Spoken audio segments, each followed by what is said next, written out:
नमस्कार दोस्तों, आपका स्वागत है मेरे चैनल पावर ऑफ होम्योपैथी में। आज हम बात करने वाले हैं हाइपोथायरॉयडिज्म के बारे में। हाइपोथायरॉयडिज्म क्या होता है कि हमारे जो थायराइड ग्लैंड है, जो कि एक बटरफ्लाई शेप ग्लैंड्स रहते हैं हमारे नेक में, वो gland sufficient amount of thyroid hormone produce नहीं कर पाते हैं।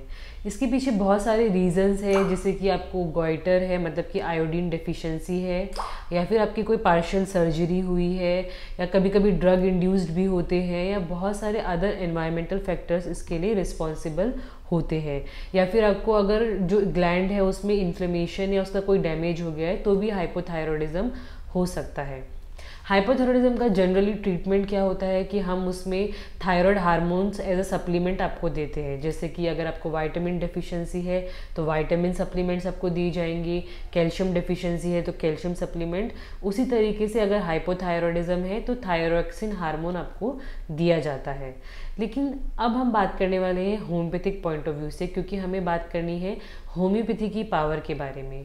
तो देखिए, होम्योपैथी सबसे पहले तो विश्वास रखता है ये ढूंढने में कि उस पर्टिकुलर डिजीज़ का कॉज क्या है। तो कॉज देखिए, जो modern science of point of view से कॉज है वो तो हमने समझ ली है, लेकिन होम्योपैथी में जब हम बात करते हैं तो कॉज साइको न्यूरो एंडोक्राइनो एक्सिस, मतलब कि PNI एक्सिस के ऊपर डिपेंड करता है।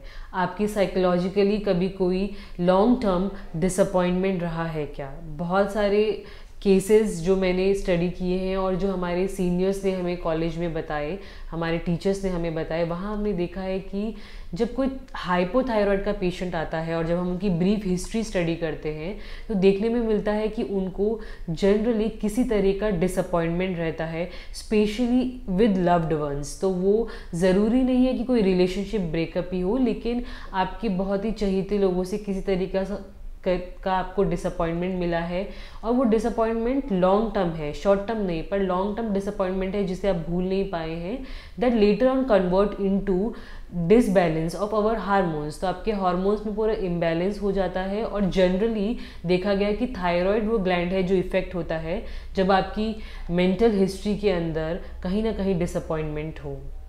दूसरा, जब आपको लॉन्ग टर्म ग्रीफ हो, जैसे कि किसी की डेथ हो गई हो नियर वन की, या कोई ऐसी घटना आपकी लाइफ में घटित हो जो आप भूल नहीं पा रहे हैं, it has long impact on your body, तब आपको हाइपोथायरॉयडिज्म जनरली देखा जाता है।